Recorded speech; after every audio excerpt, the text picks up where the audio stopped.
Don't forget to subscribe and press the bell icon to never miss a video from testbook.com.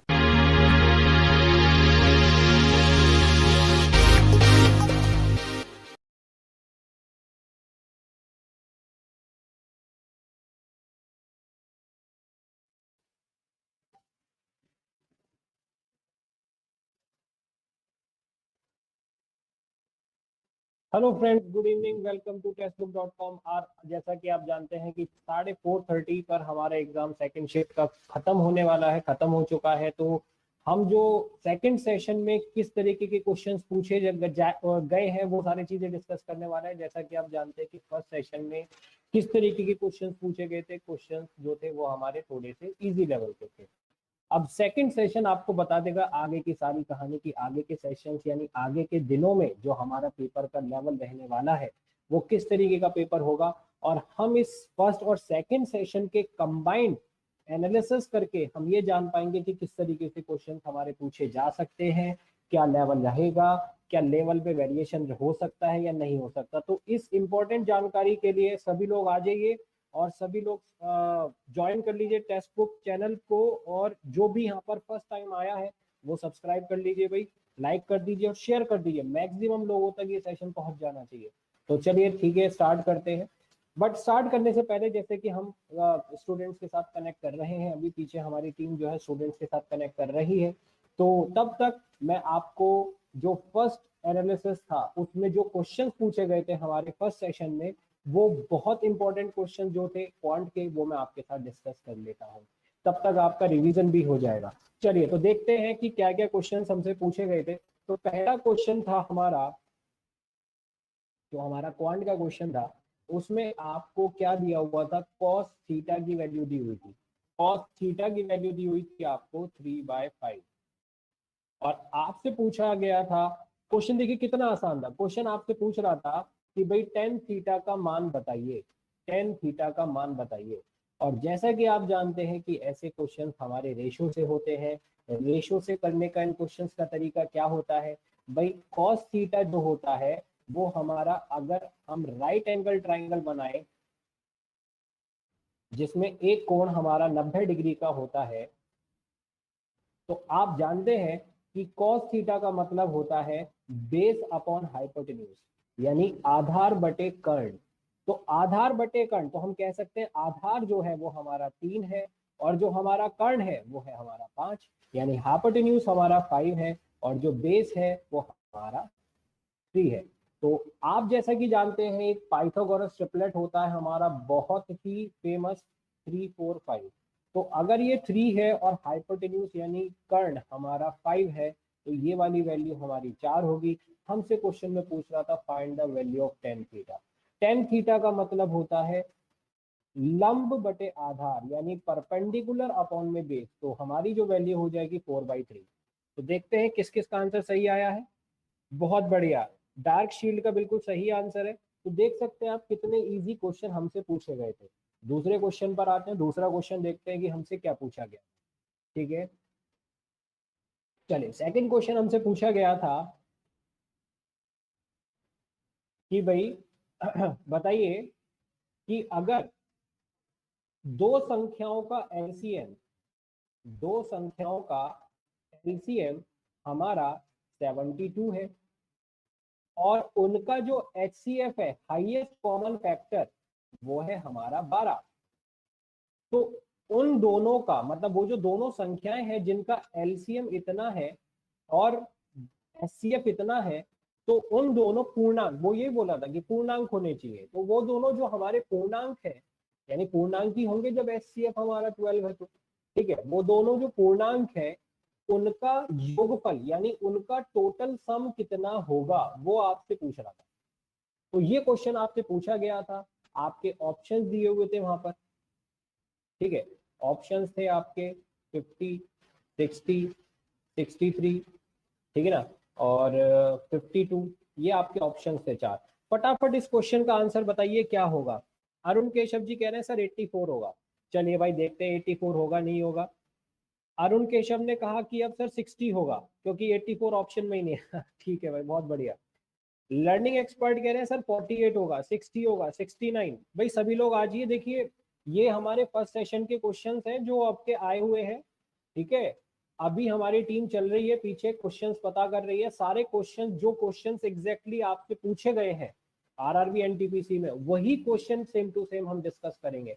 और एक और चीज, ये session होने के बाद जो पूरा दोनों सेशंस में जितने भी क्वेश्चंस पूछे गए हैं हमारे क्वांट के डिफरेंट डिफरेंट सब्जेक्ट्स में, उनका सेशन अलग से होगा, ठीक है। तो वो आपके शेड्यूल में आ गया होगा। टेक्स्ट बुक का जो आज का शेड्यूल है वो जब आप टेक्स्ट बुक चैनल पर जाएंगे आप देख सकते हैं। तो वो सारे क्वेश्चंस हम एक साथ डिस्कस करेंगे, बहुत ज्यादा इंपॉर्टेंट होंगे आपके लिए जो Satyendra sir, sorry to interrupt you. So हमारे साथ सचिन है, तो वो अपना यहाँ पे फीडबैक शेयर करेंगे हमारे साथ। वो रिसेंटली एग्जाम देके एग्जामिनेशन हॉल से बाहर आए, तो हम थोड़ा सा उनसे बात करते हैं कि कैसा ओवरऑल पेपर था। तो वेलकम सचिन। तो आपका ओवरऑल पेपर कैसा हुआ सचिन? थोड़ा सा जोर से बोलिएगा। ठीक है, एकदम मॉडरेट पेपर है, हार्ड भी नहीं है और टोटल इजी भी नहीं है। ओके, चलिए, इजी भी नहीं है, हार्ड भी नहीं है, आप इसको कह रहे हैं मॉडरेट है। तो आपने टोटल कितने क्वेश्चंस यहाँ पे अटेम्प्ट किए? ओके, आपने ओवरऑल 87 किए। तो सबसे पहले हम यहाँ पे बात करते हैं रीजनिंग की। तो रीजनिंग का ओवरऑल लेवल कैसा था? एवरेज ही था। तो आपने रीजनिंग में कितने क्वेश्चंस किए? अभी टोटल वैसे तो नहीं पता था। चलिए, कोई दिक्कत नहीं है। तो रीजनिंग में मतलब आप बताइए कि जैसे सिटिंग अरेंजमेंट के कितने क्वेश्चंस थे? 2 क्वेश्चन थे। तो सिंपल थे या थोड़ा डिफिकल्ट था? सिंपल क्वेश्चन थे, 2 थे, मतलब इजीली कर सकते हैं कोई भी स्टूडेंट्स ने अगर बेसिक अगर पढ़ा है। चलिए, उसके अलावा ब्लड रिलेशन। ओके, एक क्वेश्चन सिंपल फैमिली ट्री था या कोडिंग रिलेटेड था? Okay, family tree. Okay, question थोड़ा सा लेंथी था। ओके, आंसर बहुत इजी था लेकिन क्वेश्चन लेंथी था, फाइन। उसके अलावा सीरीज में अगर हम बात करें तो वो क्या नंबर बेस पे थे या लेटर सीरीज थी? Number base. ओके, दोनों सीरीज यहाँ पे नंबर बेस। तो आप सीरीज का क्वेश्चन आपको याद है क्या पैटर्न पूछा गया था? ओके, फाइन, कोई इशू नहीं है। And what about classification?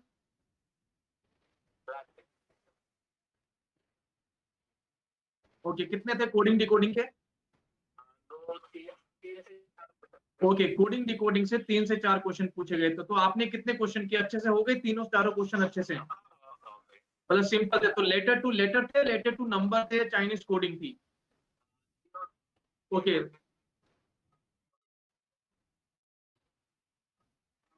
Okay, Chinese coding. Okay, मतलब तीनों यहाँ पे जो भी आपके Chinese coding, letter to number, तीनों से क्वेश्चन पूछा गया था। उसके अलावा बात करते हैं नॉन वर्बल पार्ट की, जो कि बहुत ही इंपॉर्टेंट सेक्शन है। तो फिगर काउंटिंग से डेफिनेटली क्वेश्चन पूछा गया होगा। तो फिगर काउंटिंग में आपके नंबर ऑफ ट्राइंगल्स थे या स्क्वायर या रेक्टेंगल?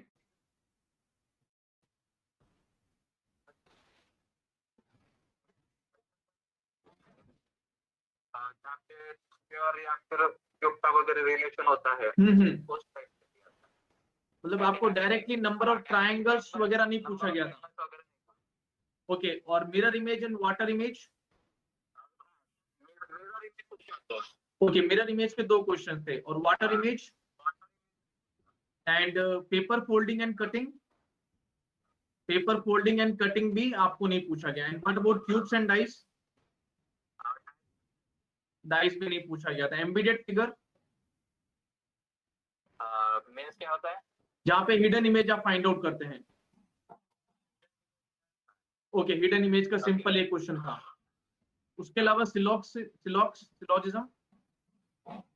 उससे 1 से 2 क्वेश्चन थे। ओके, 1 से 2 क्वेश्चन। तो सिलॉक्स का लेवल कैसा था? सिंपल था या थोड़ा सा डिफिकल्ट था? सिंपल, मतलब बिल्कुल बेसिक पूछा गया था। And what about Venn diagram? Venn diagram में 2 या 3 क्वेश्चन थे। ओके, वेन डायग्राम में 2 से 3 question. And what about order and ranking? Okay, class होता है, बाद में टीचर और स्टूडेंट होते हैं। ओके, सिंपल, मतलब आपको 3 वर्ड्स। ओके, आपको एंटिटी दी गई है और आपको वेन डायग्राम आइडेंटिफाई करना था। और उसके अलावा यहाँ पे एनालिटिकल रीजनिंग, जहाँ पे आप स्टेटमेंट, कंक्लूजन, अजम्पशन, आर्गुमेंट्स।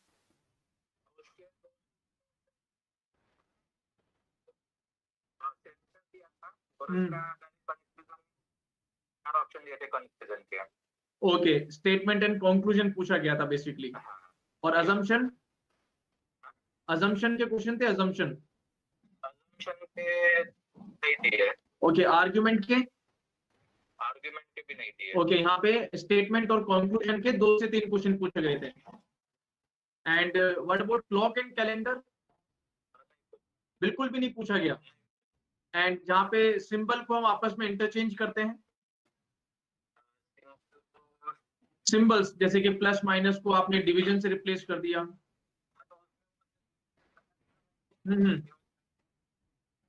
हाँ हाँ, ओके, वो लॉजिकल डेटा सफिशिएंसी से रिलेटेड क्वेश्चन होगा। ओके फाइन, इसके अलावा और कुछ नया क्वेश्चन रीजनिंग में, डायरेक्शन एंड डिस्टेंस की अगर बात करें तो कितने हैं?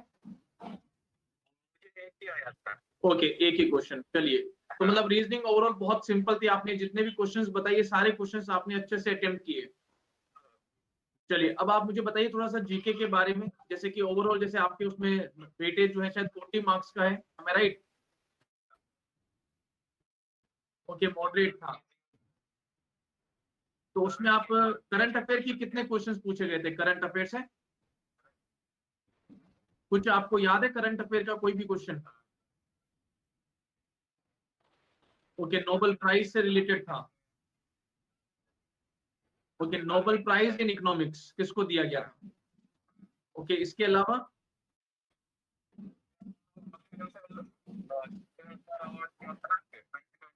Yes, okay, Filmfare awards 2020 उसके बारे में पूछा गया था। ओके, उसके अलावा चलिए ठीक है, स्टैटिक में कौन से क्वेश्चंस आपको याद है जो आप फटाफट से शेयर कर दीजिए हमारे साथ? Okay, gross national product and gross domestic product, yes, GNP and GDP के बीच में क्या रिलेशन है? हाँ, okay, fine fine, net national product. Okay, NNP का रिलेशन पूछा गया था इन टर्म्स ऑफ जीडीपी या जीएनपी। ओके, इसके अलावा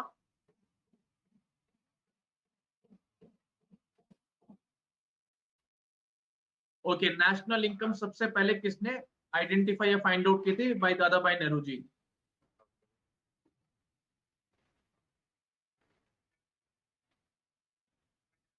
okay, mini constitution, yes, mini constitution.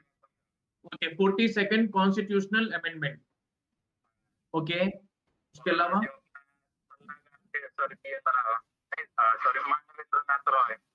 के बारे में पूछा, Manvendra Nath Roy, yes yes, M N Roy, sorry, M N Roy, okay, M N Roy, yes yes yes, Jallianwala Bagh हत्याकांड कब हुआ था? ओके, जलियांवाला बाग मैसाकर कब हुआ था? किसके ऊपर? ओके, झांसी की लड़ाई। Okay, battle of Plassey, okay, battle of Plassey. और उसके अलावा ओके, उसके अलावा नहीं, जो भी आपको जैसे बाकी साइंस, ज्योग्राफी, में उतना ज्यादा क्वेश्चन आए नहीं थे।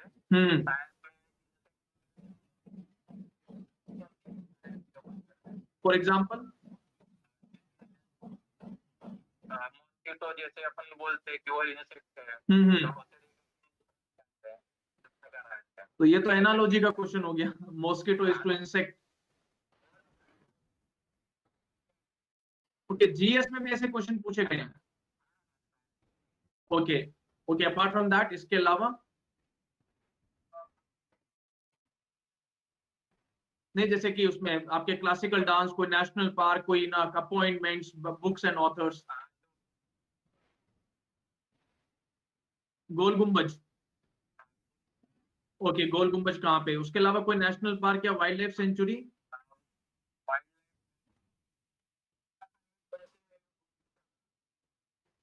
क्या चीज? नेशनल पार्क,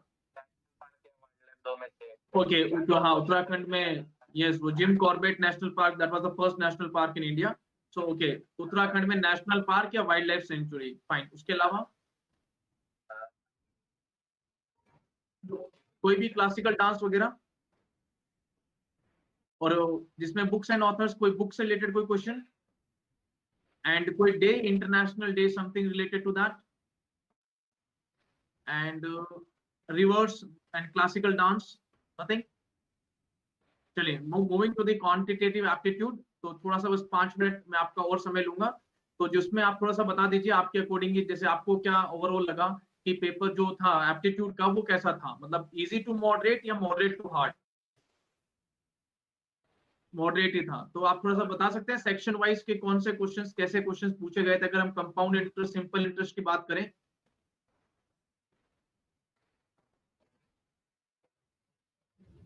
ओके, कम होगा या ज्यादा होगा? ओके, मतलब 2 इयर्स में आपको इंटरेस्ट दिया गया, सिंपल इंटरेस्ट आपको पूछा गया, आफ्टर 5 इयर्स जो आपका सिंपल इंटरेस्ट है वो इंक्रीज होगा तो कितना होगा? चलिए, एंड अपार्ट फ्रॉम दैट फटाफट जो भी आपको याद है।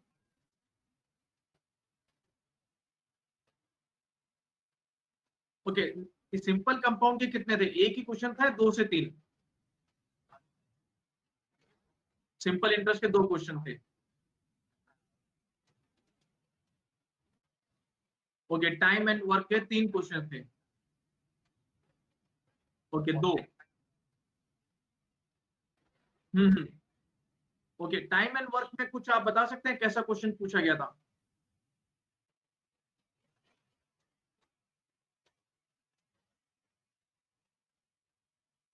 हम्म।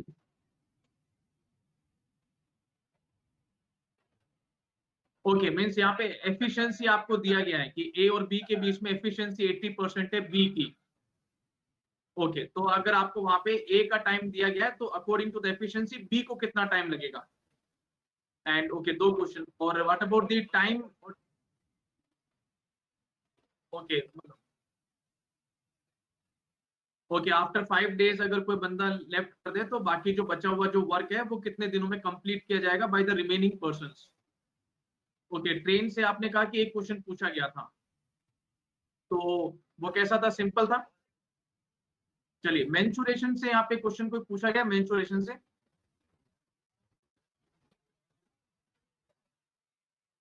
ओके, कोन और रेडियस का।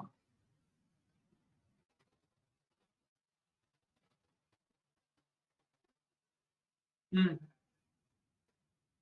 ओके, कौन में जो रेडियस है उसको अगर हम इंक्रीज करते हैं तो उसका ओवरऑल जो एरिया है वो कितना होगा? ओके, एंड व्हाट अबाउट उसके अलावा मेंसुरेशन में, इसके अलावा कितने क्वेश्चंस आए थे ट्रिग्नोमेट्री के? 2 से 3 क्वेश्चंस ट्रिग्नोमेट्री से, जो फॉर एग्जांपल कुछ भी अगर आपको याद है, any idea?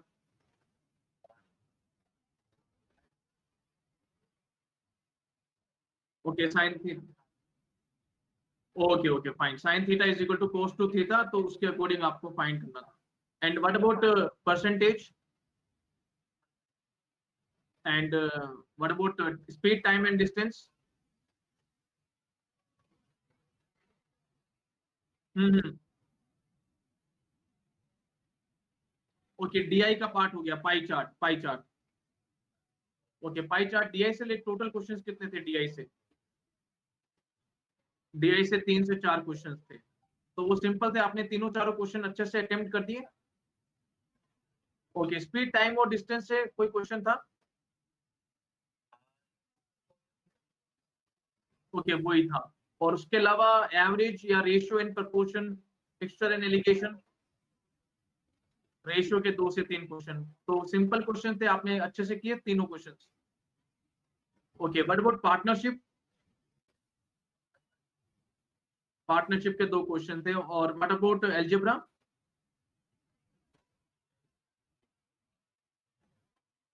Okay, mean median mode का क्वेश्चन पूछा गया था। Okay, and what about average? Average के 2 क्वेश्चन थे। चलिए, तो मतलब ओवरऑल आपने जितने भी क्वेश्चंस आपने जो आप कर पाए, रिव्यू कर पाए, उन सभी को आपने अच्छे से अटेम्प्ट किया है। चलिए, तो ओवरऑल आपने कहा 87 के अराउंड आपने यहाँ पे अटेम्प्ट किए हैं। और एजेस से रिलेटेड कोई क्वेश्चन था, related to age? Okay, age से रिलेटेड कोई भी क्वेश्चन नहीं था। चलिए, उसके अलावा जीके का कोई क्वेश्चन अगर आपको राइट नाउ कुछ याद आया है, कुछ एडिशनली? नो सर एक बार ज्योमेट्री और पूछ लीजिए, ज्योमेट्री के कितने क्वेश्चन थे? ज्योमेट्री से कोई क्वेश्चन? ज्योमेट्री नहीं पूछा। चलिए, thank you so much Sachin, thank you so much.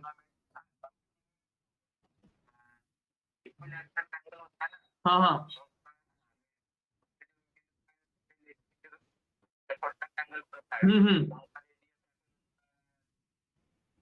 उसको वो कितने प्रपोर्शन में डिवाइड किया जाता है उसको?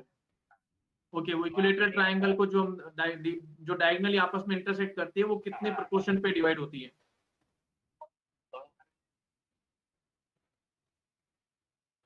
ओके ओके, थ्योरम जो है। चलिए चलिए, thank you so much Sachin, thank you so much. तो Priyanka ma'am and Satyendra sir, आप जैसे देख सकते हैं कि जो भी एनालिसिस राइट नाउ सचिन ने हमारे साथ शेयर किया, तो इन्होंने ठीक ठाक एनालिसिस हमारे साथ शेयर किया, जितना क्वेश्चंस इनको याद थे तो वो आपको यहाँ पे बताया। तो one by one Satyendra sir, सबसे पहले आप थोड़ा सा डिस्कस कर लीजिए and then we will move to Priyanka ma'am. तो थोड़ा सा जीके का पार्ट स्टूडेंट के साथ डिस्कस करेंगे। मीनवाइल स्टूडेंट्स, आप वीडियो को लाइक और शेयर करते रहिए, और उसके साथ साथ हम यहाँ पे एडिशनली जीके के क्वेश्चंस आपके लिए और लेके आते हैं।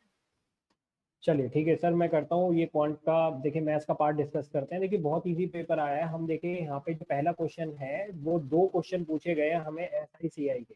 जैसे हमें बोल दिया गया कि 2 साल का अगर सिंपल इंटरेस्ट गिवन है, तो 2 साल का सिंपल इंटरेस्ट हमें गिवन है 200 रुपए, तो 5 साल बाद तो हमारा पैसा कितना हो जाएगा? तो 2 साल में 200 रुपए, तो 5 साल में 500 रुपए, क्योंकि 1 साल में 100 रुपए हो रहे हैं। तो इस तरीके के क्वेश्चन हमसे पूछे गए हैं किसमें? सिंपल इंटरेस्ट में। इस तरीके से हमसे 2 क्वेश्चन पूछे गए हैं क्वांटिटेटिव एप्टीट्यूड पर। तो आपको देख लेना है कि SICI बहुत ज्यादा इजी पूछा जा रहा है। फर्स्ट शिफ्ट में भी हमसे इजी क्वेश्चन पूछा गया था, यहाँ पर भी इजी क्वेश्चन पूछा गया है। देन बात करते हैं टाइम एंड वर्क की। टाइम एंड वर्क से 2 क्वेश्चन पूछे गए हैं। पहला एफिशिएंसी की रेशो पर। एफिशिएंसी की रेशो किस तरीके से, मैं आपको बता देता हूँ। देखिए एफिशिएंसी की रेशो इस तरीके से दी हुई है, जैसे कि ए और बी की एफिशिएंसी की रेशो है सपोज 3 और 5।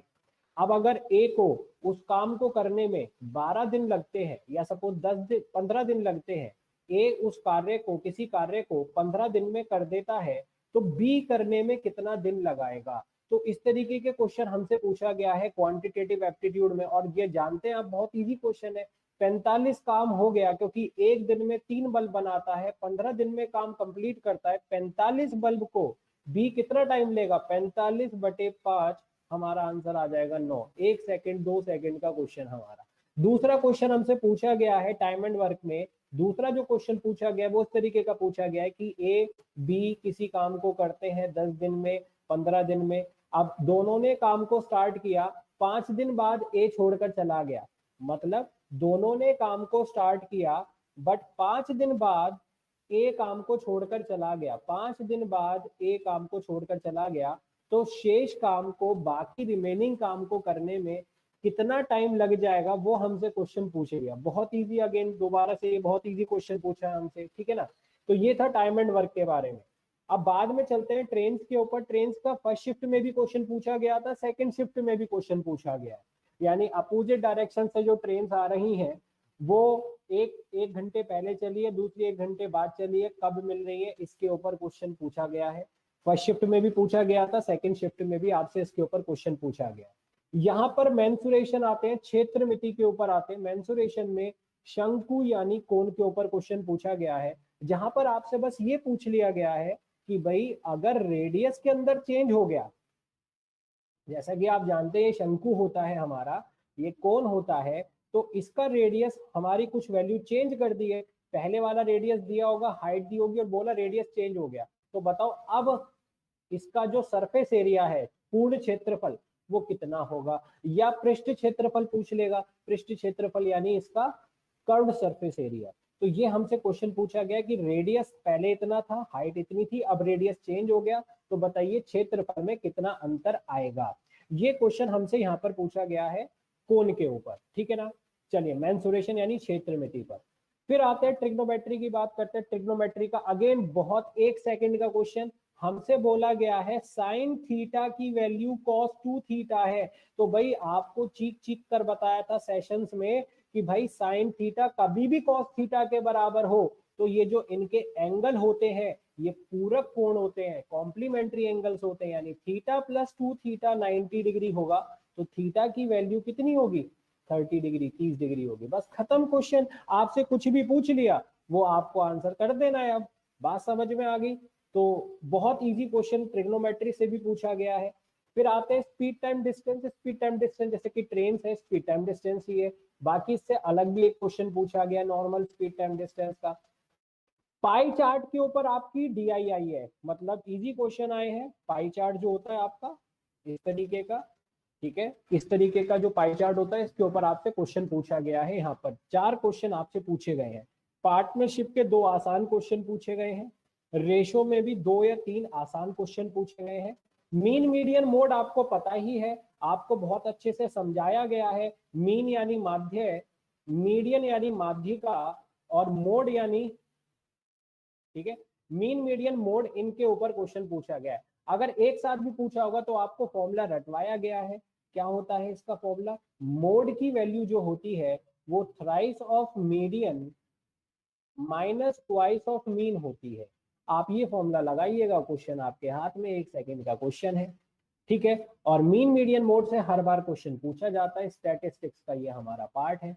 एवरेज से हमेशा क्वेश्चन पूछे गए हैं। पिछले साल मतलब पिछला जो पेपर हुआ था, पिछला पेपर मतलब जैसे कि 2016 में हुआ था, उसमें भी बहुत आसान क्वेश्चन एवरेज से पूछे गए थे। यहाँ पर भी 2 आसान क्वेश्चन एवरेज से पूछे गए हैं, और एजिस से इस बार कोई क्वेश्चन नहीं पूछा गया, ठीक है। और जो लास्ट क्वेश्चन जो ज्योमेट्री का है, जैसे कि आप जानते हैं बहुत इजी क्वेश्चन है। आप इसे मेंसुरेशन यानी क्षेत्रमिति का भी क्वेश्चन बोल सकते हैं, या फिर ज्योमेट्री का भी बोल सकते हैं। इसमें ये बोला गया है कि एक हमारा इक्विलेटरल ट्राइंगल है, इक्विलेटरल हो या ना हो, ठीक है ना, फिर उसके दोनों भुजाओं के, 2 भुजाओं के मिड पॉइंट को जोड़ा गया है, 2 भुजाओं के मिड पॉइंट को जोड़ा गया है। तो बताइए ये जो एरिया टूटेगा किस रेशो में टूटेगा? तो आपको पता है कि ये दोनों ट्राइंगल जो होते हैं, छोटा ट्राइंगल और ये बड़ा ट्राइंगल, ये सिमिलर होते हैं। तो अगर इनकी साइड की रेशो हमारी कितनी है, इस छोटे वाले ट्राइंगल और इस बड़े वाले ट्राइंगल की साइड की रेशो 1/2 है, तो इनका जो एरिया की रेशो होगी, इनकी जो एरिया की रेशो होगी वो 1/4 होगी। यानी ये 1 तो टोटल होगा 4, तो ये कितना होगा 3 होगा। तो इन दोनों हिस्सों का अनुपात पूछा था, छोटे का और बड़े ट्राइंगल का, त्रिभुज का नहीं पूछा था। तो इन 2 हिस्सों का एरिया का रेशो आपसे पूछा है, आप बड़े आराम से बता देंगे। तो छोटे वाले ट्राइंगल का एरिया का रेशो 1 है, तो बड़े वाले ट्राइंगल का एरिया का रेशो 4 होगा, और रेशो हो जाएगी 1:3, क्योंकि ये पूरा 4 है, ये 1 है, तो ये 3 होगा। बहुत बढ़िया, बिल्कुल सही आंसर दे रहे हैं सभी लोग, बिल्कुल सही आंसर दे रहे हैं। तो ये क्वेश्चन हमसे यहाँ पर पूछे गए हैं क्वांटिटेटिव एप्टीट्यूड में। बहुत इजी पेपर है, ये समझ लो 15 सेकंड से ज्यादा किसी क्वेश्चन में नहीं लगने हैं। तो बिल्कुल बेफिक्र रहिए, पेपर बहुत इजी आ रहे हैं। चलिए अब बात करते हैं, प्रवीण सर को देते हैं। प्रवीण सर बताएंगे आगे कि रीजनिंग में किस प्रकार से क्वेश्चन आए। यस सर, तो थोड़ा सा सर हम पहले जीएस का डिस्कस करते हैं। ओके, थोड़ा सा 1-2 क्वेश्चन मुझे यहाँ पे और एडिशनली मिले, क्योंकि स्टूडेंट्स का यहाँ पे डाउट है, स्पेशली अनिशा शिवालिका, कि सर वर्ल्ड ज्योग्राफी एंड यहाँ पे साइंस से रिलेटेड क्या क्वेश्चंस पूछे गए थे। तो एक बार आप सर जीएस की स्लाइड पे आ सकते हैं। उसके बाद मैम को थोड़ा सा यहाँ पे मैम ने 2 क्वेश्चन ऐड करना चाहता हूँ, उसके बाद आप यहाँ पे कमांड को संभालिएगा। जो भी स्टूडेंट्स के साथ आप डिस्कस करना चाहें तो आप प्लीज अच्छे से शेयर कीजिएगा। तो यहाँ पे मैम एक वर्ल्ड ज्योग्राफी से क्वेश्चन पूछा गया था, 49 पैरेलल या 47 पैरेलल। इसमें स्टूडेंट्स को थोड़ा सा कंफ्यूजन था। तो it is a, I think dividing line होती है 2 कंट्रीज के बीच में, 49 या 47। एंड साइंस से रिलेटेड जो क्वेश्चन था that was related to Boyle's law, Charles law, जिसमें अगर हम यहाँ पे टेम्परेचर को कांस्टेंट रखते हैं तो उसका प्रेशर पे क्या इंपैक्ट होगा, या प्रेशर को कांस्टेंट रखते हैं तो उसका टेम्परेचर पे क्या इंपैक्ट होगा। तो बॉयल्स लॉ, चार्ल्स लॉ ये पूछा गया था। एंड इसके साथ साथ there was one question based on resistivity. Okay, एक क्वेश्चन आपका रेजिस्टिविटी से पूछा गया था, and one question was based on Newton's law related to that. Okay ma'am, okay Anisha, तो यहाँ पे मैंने शेयर किया, मैम आपके साथ अच्छे से कंप्लीट डिस्कस करेगी, चाहे वो करंट अफेयर हो या स्टैटिक हो। और भी मैम जो भी आपके पास एडिशनल क्वेश्चंस है आप उनको भी ऐड ऑन कर दीजिए। जी बिल्कुल, या thank you so much sir. तो फर्स्ट ऑफ ऑल जैसे आपने ये ज्योग्राफी का क्वेश्चन पूछा, इसलिए मैं जल्दी बता दूं कि आपको ये जो कंफ्यूजन था ये 49 पैरेलल है। ठीक है, we have 38 and 49. What are these parallels? Parallels मतलब जो लैटिट्यूडनल लाइंस होती है उन्हें ही पैरेलल्स भी कहा जाता है, उन्हें ही डिग्री चैनल्स भी कहा जाता है। तो ये 49 में यूएस और कनाडा को डिवाइड करने वाली जो है वो 49 है, इसीलिए वो पॉपुलरली पूछी गई है। Okay, that is. उसी तरह हमारे यहाँ 20th पैरेलल होती है जो पाकिस्तान और इंडिया को डिवाइड करती है, लेकिन हम उसे नहीं मानते।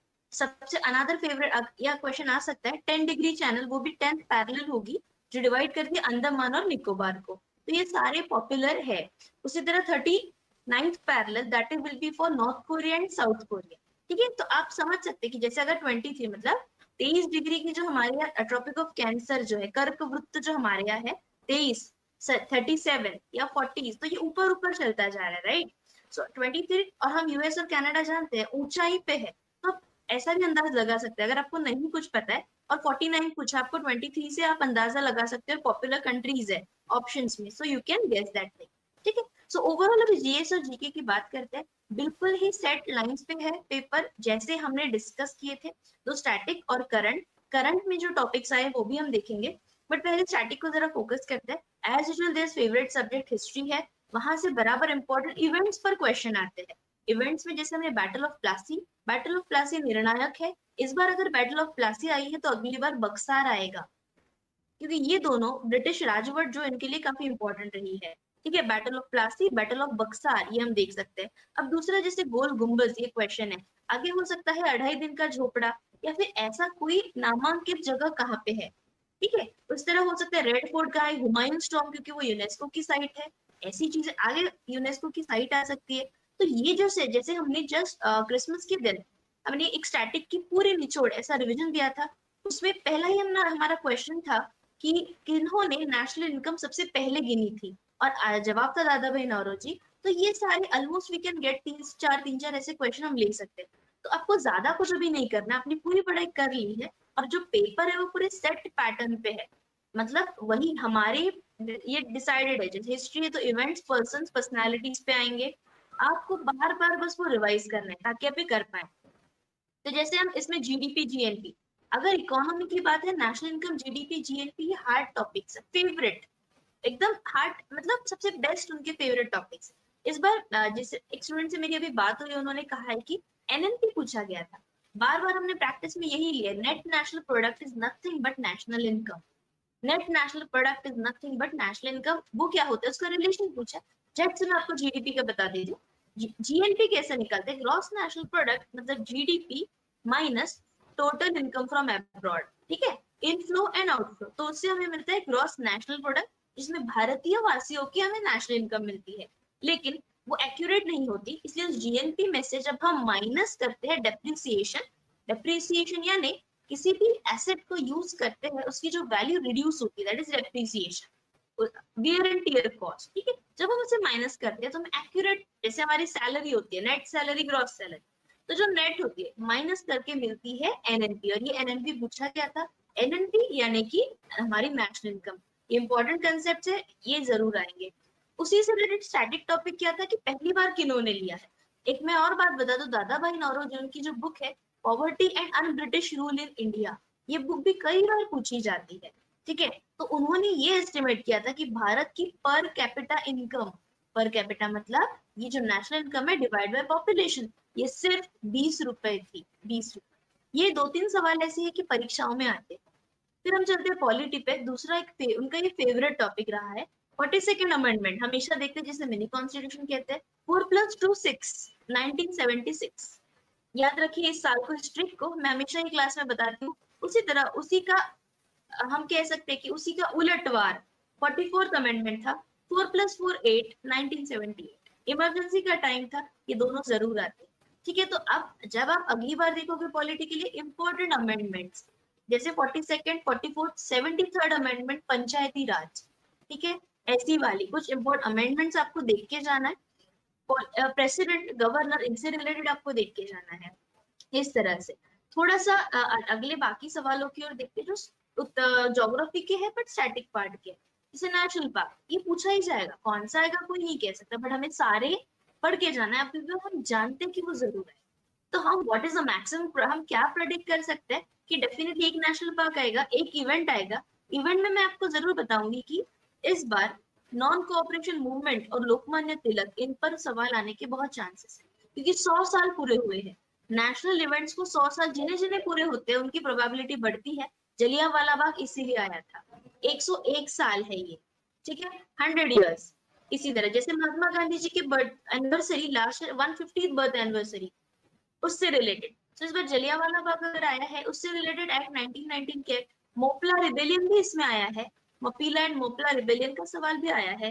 देन इन इवेंट्स पर आप जाइए, ठीक है। तो हम एक्सपेक्ट कर सकते हैं इस बार non cooperation movement, Lokmanya Tilak as a person, उनकी डेथ एनिवर्सरी कोइंसिडेंट था, उसी वक्त हुई थी डेथ एनिवर्सरी, ठीक है। और इससे रिलेटेड ऐसे सवाल आ सकते हैं। The national park wild life sanctuary river भी आई थी कि कौन से रिवर है, इंटरनेशनल रिवर्स आई थी।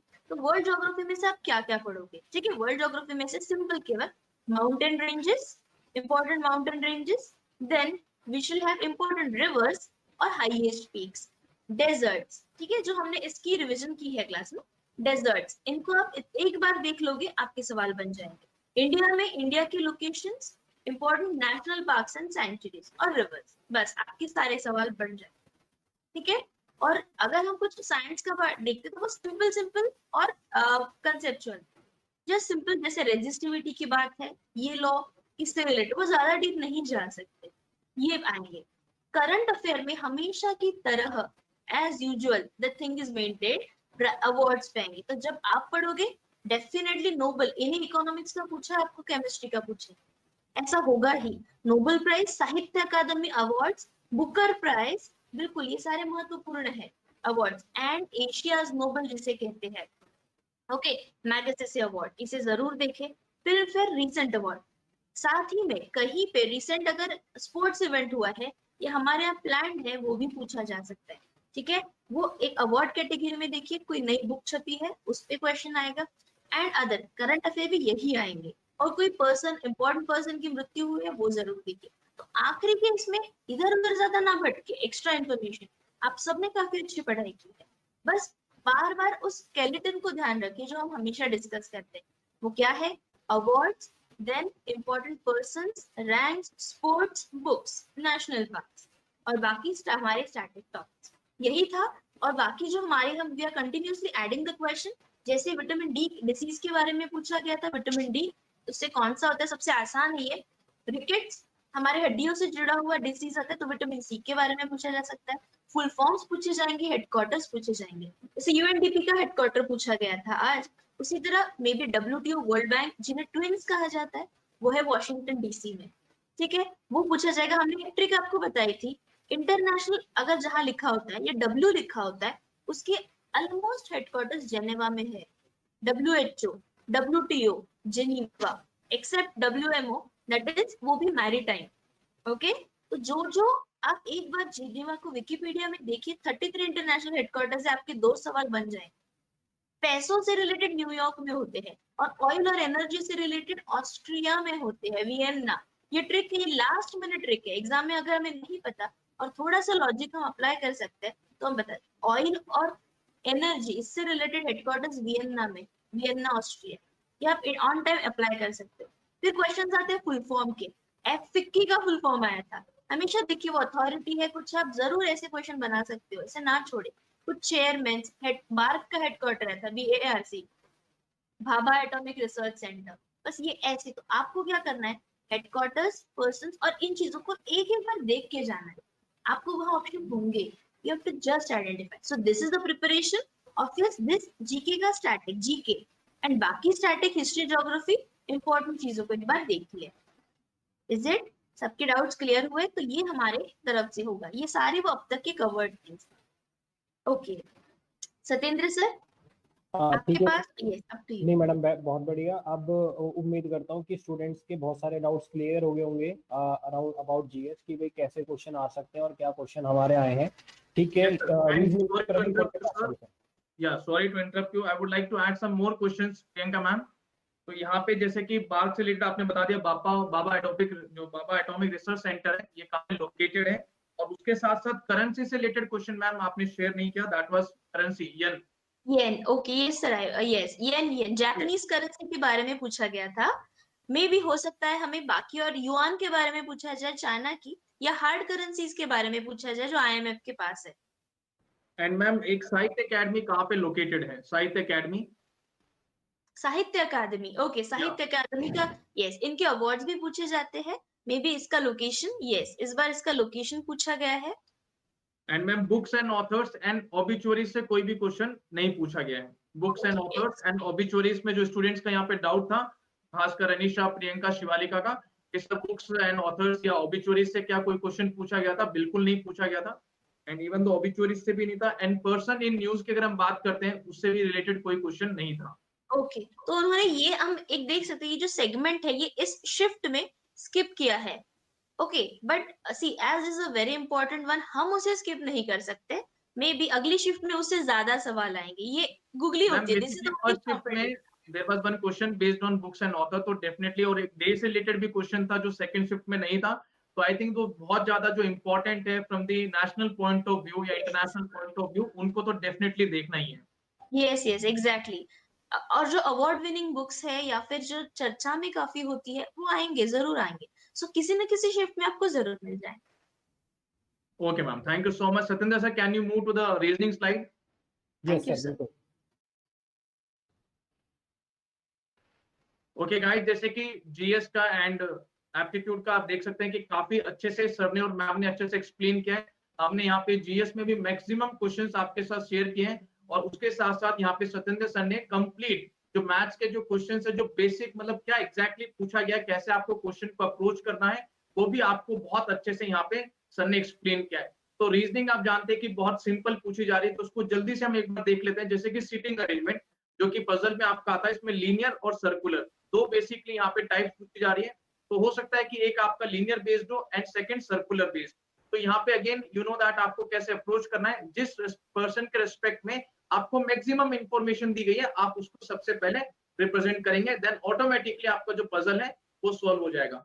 Moving to the blood relation, जैसे कि मॉर्निंग शिफ्ट में भी 2 से 3 क्वेश्चन पूछे गए थे, हो सकता है कि इस शिफ्ट में भी 1 से 2 या 2 से 3 पूछे गए हो, लेकिन सिंपल क्वेश्चंस आएंगे। फैमिली ट्री, यहाँ पे आपको अगेन इसमें भी सेम अप्रोच है, जिस पर्सन के रेस्पेक्ट में आपको मैक्सिमम रिलेशन दिया गया, आप उसको सबसे पहले रिप्रेजेंट कीजिए।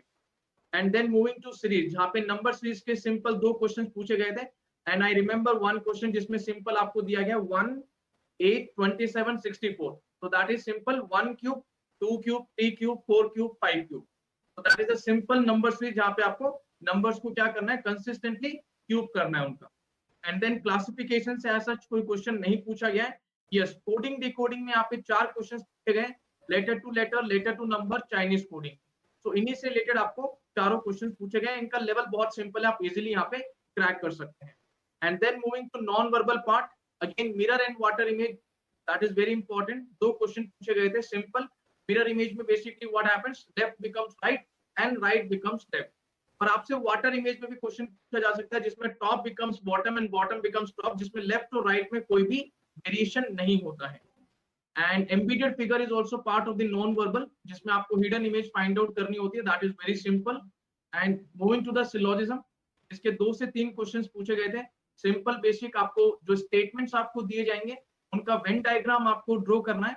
And then according to the Venn diagram, अगर डेफिनेट कंक्लूजन है, तो आपको ये देखना है क्या उन दोनों एलिमेंट्स के बीच में डायरेक्ट रिलेशन है, then it is going to be correct, otherwise वो कंक्लूजन आपका गलत होगा। वेन डायग्राम में आपको कुछ एंटिटीज दी जाएगी, जैसे कि class, boy, girl, principal, teacher, headmaster, तो उनके बीच में बेस्ट पॉसिबल वेन डायग्राम क्या हो सकता है, तो आपको आइडेंटिफाई करना है। तो वहां पे आपको मीनिंग समझना होगा कि एग्जैक्टली उनका क्या मीनिंग है और उनको आप आपस में कैसे रिलेट कर सकते हो। Then very important part, clock and calendar, जिसमें काफी स्टूडेंट्स को डाउट होता है, यहाँ पे रहता है कि क्वेश्चन आएगा नहीं आएगा। लेकिन राइट नाउ जो मॉर्निंग शिफ्ट एंड जो अभी सेकंड शिफ्ट हुआ है, इनमें कोई भी क्वेश्चन नहीं पूछा गया है। लेकिन जो मेरा जो प्रिडिक्शन है कि क्लॉक से तो मैं नहीं कह सकता, लेकिन कैलेंडर से यस, आने वाली शिफ्ट में क्वेश्चंस पूछा जा सकता है। तो आप प्लीज कैलेंडर को अच्छे से तैयार कर लीजिए, क्योंकि हो सकता है कि सरप्राइजिंगली आपको आने वाली शिफ्ट में कैलेंडर से क्वेश्चन मिल जाए। एंड देन अगेन, जैसे कि स्टेटमेंट एंड अजम्पशन या कंक्लूजन, ये मॉर्निंग शिफ्ट में नहीं था, लेकिन सेकंड शिफ्ट में आपको 2 क्वेश्चन दिए गए, जिसमें सिंपल आपको मालूम है कि यहाँ पे आप common sense, logic, general awareness, आप इनको यूज कर सकते हैं जब ये आपको आइडेंटिफाई करना है कि जो स्टेटमेंट आपको दिया गया उसके बेसिस पे कौन सा अजम्पशन आपका सही है। And then moving to the direction and distance, simple आपको डायरेक्शंस को फॉलो करना है।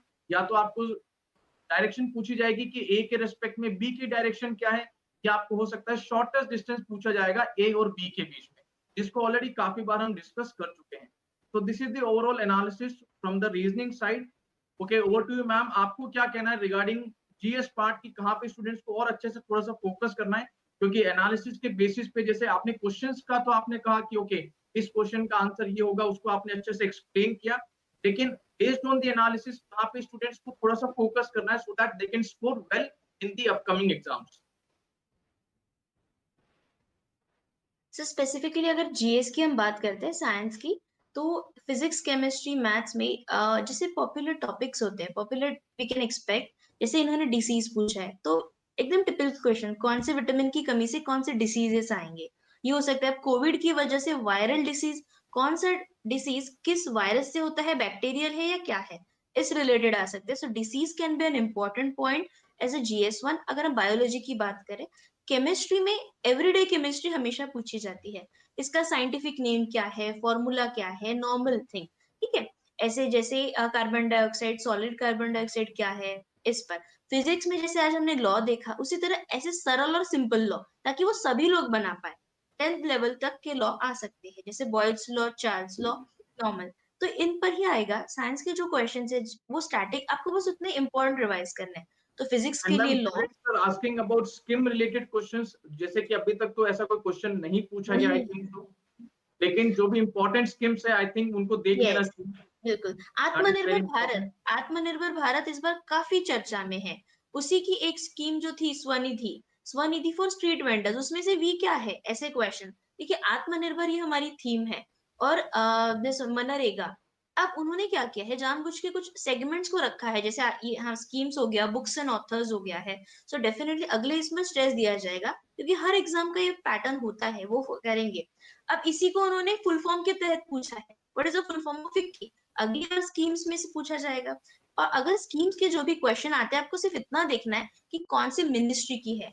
एक तो मिनिस्ट्री पूछा जाएगा, या उसमें से जो वर्ड्स है उसका ये किस से रिलेटेड है, या इसका फुल फॉर्म क्या है। और स्कीम ज्यादा डेप्थ में नहीं पूछा जाएगा कि एग्जैक्टली उस स्कीम के अंदर क्या क्या है, प्रोविजंस क्या क्या है, वो नहीं पूछे जाएंगे।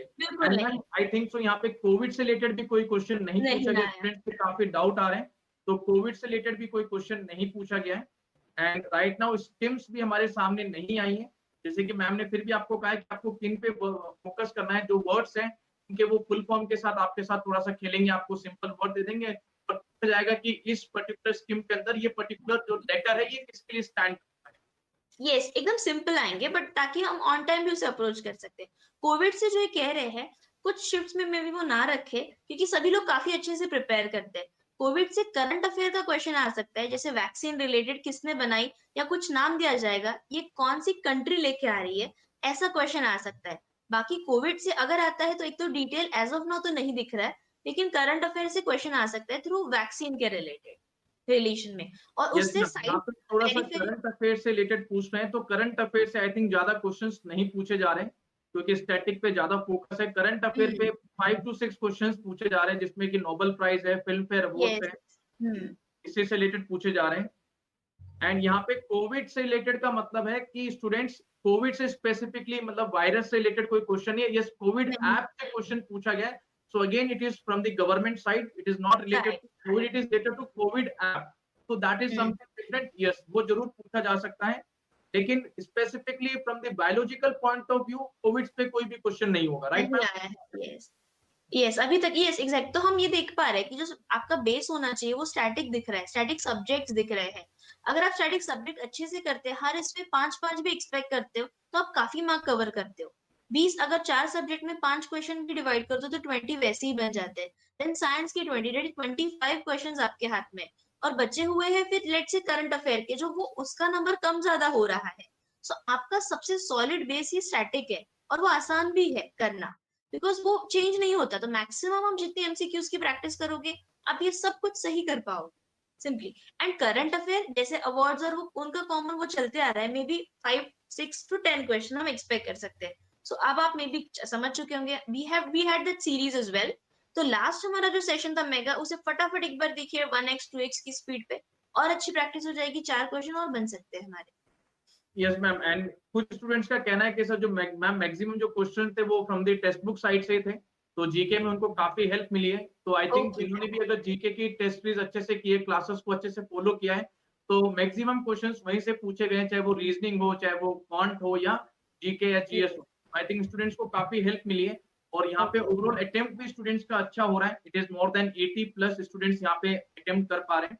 तो आई थिंक यहाँ पे 80+ अच्छे से अटेम्प्ट करना चाहिए। यस यस, और जीके में तो हमें कम टाइम में मैक्सिमम, मतलब उसी का बेनिफिट आपको बाकी सब्जेक्ट में लेना है। आप टारगेट ही रखिए, अगर 40 क्वेश्चन, जितने भी क्वेश्चन है 10 मिनट के अंदर हो जाने चाहिए फटाफट एकदम, सो दैट आप उसका यूज बाकी सब्जेक्ट के लिए कर पाए and you can get maximum marks उसमें। आप ऐसे ही टारगेट रख के प्रैक्टिस भी करिए, और इतने फास्ट जो बचे हुए टाइम में टेस्ट सॉल्व करिए। राइट मैम, तो over to you Satyendra sir, final conclusion from your side. Sir quant में ये फाइनल कंक्लूजन रहेगा, जैसा कि आप जानते हैं कि पेपर का लेवल बहुत इजी है, मैथ्स में कोई दिक्कत नहीं है, ना फर्स्ट शिफ्ट में थी ना सेकंड शिफ्ट में। क्वेश्चंस ऐसे हैं कि जिन्हें आप, हाँ मैं ये नहीं कह सकता कि 100% क्वेश्चन सारे इजी हैं, कुछ इजी सारे हैं, बट कुछ ऐसा हो सकता है कि थोड़ा सा लेंदी हो। तो मैं आपसे ये कहूँगा कि आप सबसे पहले सारे क्वेश्चंस को करें, मतलब कोई भी क्वेश्चन थोड़ा सा लेंदी लगता है तो स्किप करें तुरंत। और आप देख रहे हैं जैसे 1-1 सेकंड के, मतलब 5-5 सेकंड के सॉल्यूशन इन सभी क्वेश्चंस के, तो आप इन्हें बहुत इजीली कर भी सकते हैं। तो बस कॉन्फिडेंट रहिए, जो चीजें पढ़ाई गई है उनको, उन पे भरोसा रखिए, आपको सारी चीजें आती हैं, घबराने की कोई जरूरत नहीं है। मैथ्स बहुत इजीली निकलेगा, जीएस आपका बहुत इजी होगा, और रीजनिंग भी आप बहुत अच्छा करके आएंगे। ठीक है, तो आपको कोई परेशानी नहीं होनी, बस अपने ऊपर विश्वास रखिए, कॉन्फिडेंस रखिए, घबराने की कोई जरूरत नहीं है। ठीक है, चलिए दोनों शिफ्ट के एनालिसिस आपके सामने है। और एक चीज और मत भूलिएगा, अभी जितने भी क्वेश्चन सारे आए हैं, यहाँ तो हमने सिर्फ एनालिसिस किया है, एग्जैक्ट क्वेश्चंस क्या पूछे गए हैं। 7 बजे क्वांट का सेशन होगा, मैं लेके आ रहा हूँ, और सारे क्वेश्चंस आज के दोनों सेशंस में, मतलब जो भी सेशंस हुए हैं, सारे क्वेश्चंस लाइन वाइज हम करेंगे एक एक करके, तो तुरंत आपका प्रैक्टिस हो जाएगा। जिनका एग्जाम अभी नहीं हुआ है, जो आगे आने वाले दिनों में, सभी लोगों को वहां पे प्रेजेंट होना है और सेशन को देखना है। ठीक है, चलिए, okay sir, over to you. Okay, thank you so much ma'am, and thank you so much sir. So students, ये था हमारा overall analysis, reasoning, aptitude and जो भी आपका जीके का जो सेक्शन है, यहाँ पे हमने मैक्सिमम क्वेश्चंस आपके साथ शेयर किए हैं। ओके, उनके कंप्लीट सॉल्यूशन के साथ मैडम ने और सर ने। तो आई थिंक आपको काफी हेल्प मिलेगी। जो भी एनालिसिस है आप इनको रेगुलर बेसिस पे देखिए। जो भी आपके ऐसे एरियाज है जहाँ पे आपको थोड़ा सा और अच्छे से वर्क करना है, ऐसे एरियाज है जहाँ पे आपको और अच्छे से प्रैक्टिस करनी है, रिवाइज करना है, तो उनके आप एक लिस्ट बना लीजिए, और जो भी समय आपके पास है उनको आप प्रैक्टिस और रिवाइज कीजिए। और हमारे प्लेटफॉर्म पे जो भी क्लासेस कंडक्ट होगी, मेमोरी बेस्ड पेपर अब आपके साथ यहाँ पे शेयर किया जाएगा फ्रॉम 6 PM to 9 PM, जिसमें सबसे पहले जीके की क्लास होगी, उसके बाद एप्टीट्यूड की, और उसके बाद रीजनिंग की। तो सभी क्लासेस एक्सपर्ट्स के द्वारा ली जाएगी, आप उन क्लासेस को भी अच्छे से फॉलो कीजिए।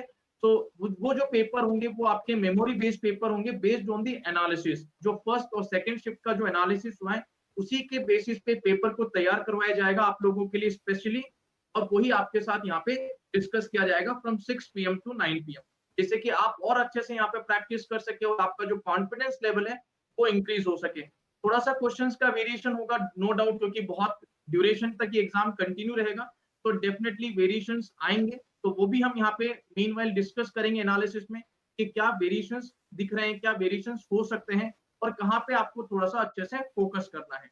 ओके गाइस, तो वीडियो को लाइक और शेयर करते रहिए, और इसी तरीके से हम एनालिसिस को कंटिन्यू करेंगे आप लोगों के लिए, so that it can help you maximum and you can score maximum marks, और आप सभी लोग अपना सिलेक्शन सुनिश्चित कर सके। बाकी सभी कोर्सेस, क्लासेस सभी हमारी प्लेटफॉर्म पर अवेलेबल हैं। किसी को भी पर्टिकुलरली किसी कोर्स में एनरोल करना है तो सभी आपको इंफॉर्मेशन आपको डिस्क्रिप्शन में मिल जाएगी। आप हमारी ऐप पे विजिट कर सकते हैं या वेबसाइट पे विजिट कर सकते हैं। ओके गाइस, तो thank you so much. I hope कि हमारी टीम ने आपकी मैक्सिमम यहाँ पे हेल्प की होगी, and thank you so much Satyendra sir, Priyanka ma'am, for your valuable time and sharing your feedback with the students, which is going to help them a lot for the upcoming students. Thank you sir, Thank thank you you so much sir, thank you sir, thank you Parveen sir, Satyendra sir, thanks a lot, Okay, thanks thank a you lot. ma'am, thank you so much guys, and I wish to all the students all the best। अच्छे से जाइए और paper को फोड़ के आ जाइए, और अपना सिलेक्शन सुनिश्चित करवा के अपनी टिकट और सीट बुक कर लीजिए रेलवे में। Yes. Okay guys, thank you so much, bye bye। Bye bye।